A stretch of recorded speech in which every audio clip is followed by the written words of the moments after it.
Fair warning, my friends. This has been the worst transfer window ever. And it's all the board's fault.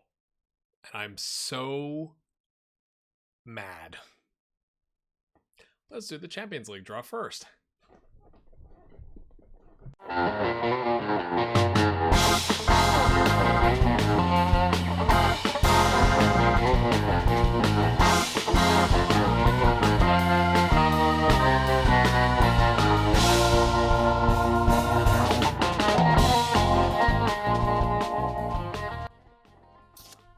Alright, my friends, let's do the draw. As you can see, we are now at 37 on the coefficient. The next lowest team is Wolfsburg with a 50. Let's see how low we have to go to get down to 37. Yep, past AZ. We are essentially tied with the second worst team in the Champions League, Universitatea Craiova. And yet we're a first seed. So whoever gets our group is pretty thrilled, I'm sure. All right, we're group G. Okay. Not an English club and not a Spanish club would be good. So let's see who we get. Oh gosh, it's either Liverpool or Barcelona. Pick your poison. Barcelona. Yay. Okay. Wow. Madrid, Liverpool. Okay. Midtjylland is kind of the team you want. Everything else is about the same. So, okay. Lazio. Okay. Besiktas. Yeah? Something like that. Or Craiova. Other than that, it's pretty much the same. Okay. Besiktas? Oh, nope, they're gone. Okay. Not Genk? Okay. Genk. Yay! I think that's probably the worst group draw we've had yet, my friends. Oh, goodness gracious. Right. Let's take a look. Juventus, Borussia Mönchengladbach, AZ, Marseille, and then PSG, Dortmund, Zenit, Salzburg, Man City, Atletico Madrid, Porto, and Craiova. Good luck, Craiova. Inter, Midtjylland, Wolfsburg. I mean, that is like the weakest group you could have had. Right here. Inter will, I think, fly through that. Man United, Bayern, Lyon, Moscow, Chelsea, Valencia, Benfica, Young Boys, Barcelona, Lazio, Genk, and us. Thank you for stack ranking us that direction, even though we're the first seed. And then Liverpool, Real Madrid, Milan, and Celtic. Let's go talk about the window, shall we? So, my friends, you'll note we got a lot of money in the bank. You can probably start piecing together why that is. That's not the problem. Okay? We had a minimum fee release clause activated. That's not the problem. The problem was, in the midst of the summer, there was a potential takeover from a consortium. And we were on a long, it took until at least the third or fourth week of July for that to pass. Where you go you still have a whole month and a half after that to do business. Au contraire, my friends, because I had players picked out that we were going to buy either for resale, because that's now a thing in the club vision we'll talk about, or to replace players whose minimum fee release clause has been activated. And those targets disappeared. It was everybody I was looking at just disappearing off the list. And so we're having to kind of reset and re-scout some of those next tier players that we hadn't put as much scouting emphasis on. And I'm not the type of guy to go, oh gosh, let's panic and buy a bunch of players. I don't want to do that. I want to be selective. If we're going to spend big money, I want to be sure. And so we haven't had a chance to do that. That's why we have $52 million in the budget. And somebody I know is leaving a comment right now you haven't spent enough money. It's I go back and watch what I just talked about for a minute and a half. It is so frustrating. Our wage budget doubled. We've got all this money, but we weren't prepared to use it because they locked us down, and the players I would have picked up, all gone. So, my friends, I'm not even going to go one by one. I'm not even going to do that. Fernando Gonzalez, Man United, 65 million, my friends. He's up to 170 grand. Good for him. I saw it coming. There's nothing I could do about it. You know, like, from a business standpoint, right? You buy a guy for 20 and a half. He gives you exactly a 714 and back-to-back seasons in 49 total appearances, and then you sell him for triple what you paid. Not bad business. Terrible business when you're trying to replace that. We'll talk through that. We signed Irinal Dan, and he wanted to go on loan. He's an investment. I'll show you the club vision here in a second. You know, we essentially paid $1 million. No, 1.2. He's worth 850. We're paying him 2.3K a week. He's 19. He might be all right. I like his mentals. He's resolute. He's got decent physicals. He can tackle all right. Needs to work on some of his fullbacky things, right? If we're putting him here, that's a little iffy, but the board want us to now buy players to sell on in the future, and I think he'll work out. That's just me. We sold Bafana Maleka to Genoa for 1.6, rising to 2 million. I think it was a fine deal. His value was like plummeting. He just wasn't going to work out. Although this deal went through after Gonzalez, and I was tempted to like try and convert him into a right back, to be completely honest with you, because of his physicals and all that. Crossing, not so good. So I was like, but yeah, he's gone. That's fine. I don't think it's a significant loss. And we turned a profit, right? We paid 700 grand, so we're getting 900 grand more for him, and the rest of this is pretty much teams paying for his wages. So give or take 100,000 or so, like we still came out ahead. And we've loaned Carlos Elshot, who's one of our youngsters, out to Alverca because as part of him signing a new contract, he wanted to be loaned. So that's what's going on there. Now you'll notice we did buy a player from Man United because literally it was one of those things where it's like, okay, they just bought a right back. Who's their right back? And is it even halfway decent? Because we just didn't have anybody, right? So like if we were literally going into the season with Zimmerman as our starting right back, like literally. So look at Mark Gerardo paying 17.5. The 19.5 is like if he gets to a bunch of different like, you know, appearances, goals, whatever. But let's just call it 19.5. So we sell Gonzalez for 65. We reinvest less than a third of that in Mark Gerardo. He's all right. I mean, he's really, really physical.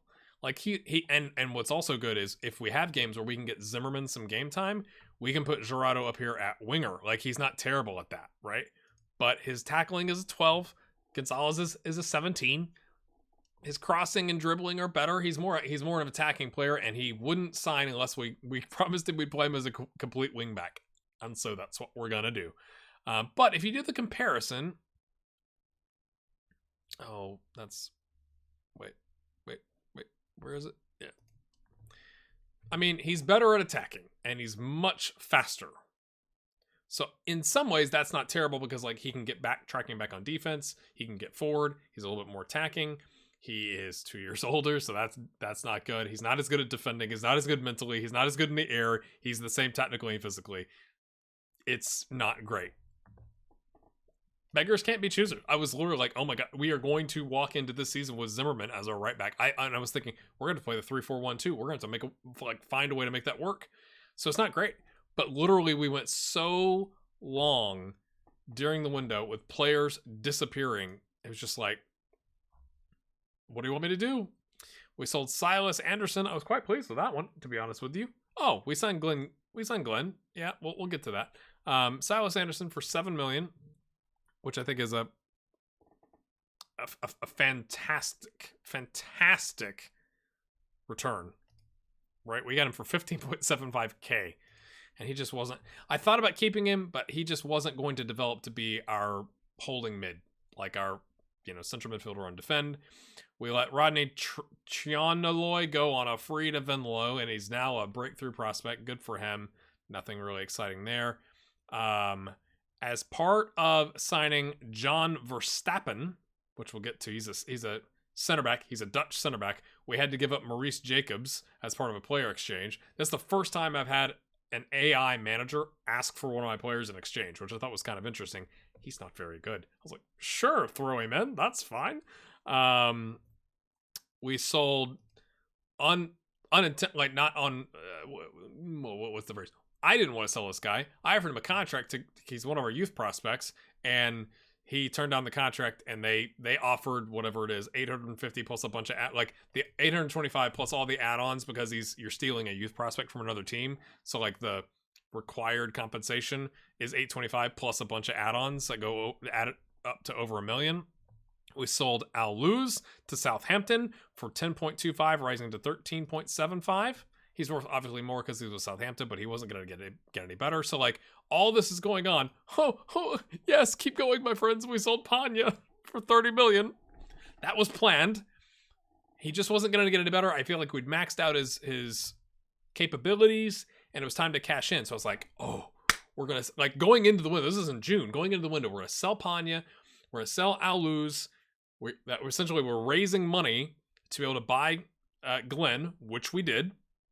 I'm like, this is going great. We got money left over. This is fantastic. And then disaster strikes, right? So let's go to the ends, okay? John Verstappen, okay, we paid, what was it, 5.5, rising to 7.5. The only reason I bought him is because he's Dutch and he's 6'3" and 19. And he just turned 19, right? So, like, he's not, like, 19 about to be 20. 20 jumping reach, that has increased. Resilient. Overall, I think he could be a starter for us, or at least a Lucas Kreese, at least somebody we could register in the Champions League from a homegrown nation player. We bought Santiago Ordóñez, which we've seen in the past. He is now our holding mid for right now, because I cannot find one that I like that is a good value, and I don't want to overpay. Okay, so he's 2-star ability with that, which actually isn't terrible. He's given us a 6.8 in 2 substitute appearances in the league and a non-rating and a 1 substitute appearance in the Dutch Super Cup. He's definitely more of a center back, but I like his tackling. Like, he could play the central midfielder or defend, and he's either footed. So he's here and getting game time, which was not the plan, but he's here. Obviously, the big signing is Glenn Geddes for $37.5 million, rising to $44.5 million. People said, hey, don't overpay. Yeah, we had to overpay. Here's why. Watford and some other club in England came in and were offering 38.5. And so we offered 37.5 plus a bunch of add-ons. He wanted to come to us. We maxed out his wages. He's 19 years old, yes, and we are paying him $74,000 a week on a star player contract. But so it's essentially, what's frustrating is, like, can you imagine if we had Glenn and Gonzalez as our wingback fullbacks? We'd be unstoppable. But what it feels like now is, like, last year, our weak spot of those two was left back, and we had Gonzalez that was awesome, and we were searching for the left back, and now we've just flipped it, and now we've solved the left back problem, and now we have a right back problem that I don't think the guy we got from Man United is terrible. He's just not what you want to solve that problem. So I'm really frustrated by that. But that's a little bit faster version of going through the transfers than you're used to when we do these things. But yeah, Panya, Al Luz, Silas Anderson, Gonzalez, all out the door, and in the door, Glenn Geddes and a guy named Verstappen, who's a tall center back, and the replacement right back. It's not been great. I had some right wingers picked out that looked really good. I had some strikers that looked like again, going to the club vision, because I've talked about it a couple times now. They now are requiring me to sign young players to develop for profit. They also, I got them to remove it. What they had another was buy non-young players, regular players to develop for profit. It was crazy. Entertaining, defensively solid, possession, high tempo pressing football. Guys, can I get a little bit of love? We won the title back to back. We made the Champions League knockout rounds. Come on. No. I mean, we didn't do that last time, but man, they completed the stadium. There was no big ceremony, nothing in the inbox. It just happened. I don't know if that's a bug, but it just kind of happened. That being said, my friends, we're top of the table with a plus 16 goal difference in 4 games. Yes, that's not a typo. Feyenoord's got a plus 10. Ajax is back to being halfway decent 4 games in. We smashed NAC Breda 5-0, RKC 6-0, Heerenveen 3-0, and Vitesse sadly, with a man sent off 2-0. We didn't score again. But that's what's going on, my friends. I'm so mad. Brazuna is out. He's got a hernia for 3 more weeks. Hans has got a knock. He's got a pulled ab muscle for 3 more weeks. So, like, really, when you look at it, it looks poor. I don't think it's as poor as it looks, but it does look poor, right? Right back, not nearly as good. Okay, center backs now look good because we got Selena and Gila, and obviously we got Tanoko, whose, ability rating fluctuates based on the rest of the squad, and Glenn, who's a downgrade, theoretically, from at left back from Selena, from a star rating, right? So last year if we had Selena here and Gila here and Tanoko here, the stars were actually higher. Now, obviously, our squad has gotten better, so some of those stars have dropped, right? Barak and Armel, Almada, Gutierrez, Cassoni, who signed a new contract because I couldn't get anybody. Like, I was trying to sell him for like 30 million. And there were teams interested, but not at that value, and they didn't want to offer nearly as much. And he is coming out swinging, my friends. He's got 4 starts, 4 goals, 2 assists, 2 players of the match, and in the Dutch Super Cup, a goal and 2 assists. So he's happy, and that's actually increased his current potential ability, which is kind of odd when you look at it that way. So he's still here. Obviously, the loanee from Roma left, so our starting strike options are Charles, Brazuna, and Patino, with Steinman as a midfield / striker option. We have Cassoni and Horst on the left, with David I can't say his name. David as a emergency backup. In the attacking mid-central, we've got Gutierrez with Hans or Brazuna or Horst or Barak, anybody, Almada, everybody can rotate around through here. Left back is really, like, we got Glenn, we got David, and we got Mohamed Haji. Right back, we got Mark and Aaron Zimmerman. And David in a bind. Like, I was going to sell David for like 8 million, and then it was like, nope, can't do that. Like, even though he's left-footed, we could, in an emergency situation, play him at right back. So I'm still looking for like another right back, maybe a stud one, which seems harsh because he's got an important player contract, but like, we overpaid, right? He's only worth 11 million. We definitely overpaid. I didn't have any other options, so I don't know what you want me to do. So that's where we're at, my friends. I just clicked continue, so it would throw our Champions League stuff up on the schedule. So our first game is going to be Lazio with Genk. So that's going to be next episode. Honestly, we may skip Barcelona. I'm not sure. It depends on how these 2 games go. But I want to get your thoughts on this save in general, because obviously over time views go down. Should we take a pause after this season and not like abandon it, but pick up another save in the meantime to kind of like reinvigorate interest? Should we just keep going? Should we call it, like, what is the goal? Like, I don't think we're going to win the Champions League anytime soon. I don't think there's anything wrong with that. What are your thoughts there? Other thing is, what tactics do you think we should do? I definitely think complete wingback. I just think it's so funny. I definitely think we're going to use more of this season, because we do have Glenn here on the left, but then, like, if something happens with Gerardo on the right wing, yeah, this is looking better than playing Zimmerman as a starting, formation standpoint. So, like, doing something like this, I don't think Cassoni or Almada really want to play wing back, so I don't think we're going to play a back 5, but I'm just kind of curious your thoughts, because, being able to mix it up every so often is not a terrible thing. And again, it's not that I think Zimmerman's a bad guy. Like, he's definitely a center back that we're trying to make work as a fullback. He's doing all right. He's just not, starting right back potential. But that's, okay, the other thing I'll show you, I know I'm all over the place, because I have taken a couple days since I got through the transfer window to record, because I had some stuff going on in life, and I'm still upset about it.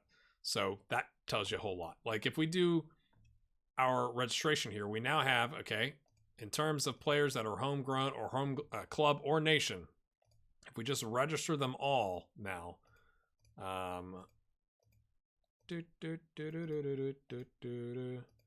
Verstappen.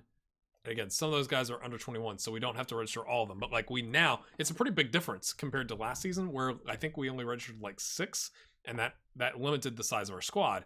Well, now we have some folks that have gotten homegrown nation or club over the summer, and we also bought in Verstappen, and we're planning on using Zimmerman and Haji, as like registration players. So it wasn't a huge difference, I don't think, but it is important to where we can now take a full complement of players to European competitions. I just have to remember not to loan or sell any of them out. Again, Steinman last season, right, in the spring, part of him signing that contract was he's like, I want to go out on loan. So like that hurt us. So now he's here. We're solving some problems. The Dutch Cup comes up at some point. Let's go look to see when's the first time we played in the Dutch Cup last season. December. So the draw for the first couple of rounds is coming up, but that's not going to involve us. We'll be back next time for Lazio and Genk. I guess the last thing I'd ask is, do you agree? Like, other than going, we have to buy a right back, and we're going to buy, Man United just stole our guy, we're going to buy their now backup guy, who's, again, for our level, decent, but not fantastic. Have you found yourself in a situation like this, and do you just go, like, spend money on somebody, or do you go, like, take a deep breath? Like, I'd rather take a deep breath and like make an offer in November for a big player or something like that? Or do you panic buy? Because that's what I feel like I'd be doing if I don't have everybody like not fully scouted 100%, but like more than 80% scouted. I feel like I'd be panic buying. So I'm trying not to do that. But I also sit there going like, oh gosh, we got 52 million plus we could double our wage budget. Like, oh my gosh. But I feel like it makes more sense to like take your time, bring in some new faces in January if you have to, something like that. Thoughts? Like button? Pity like button? Oh, I was so mad when they stole him. But all right, my friends, we'll see you next time. Bye.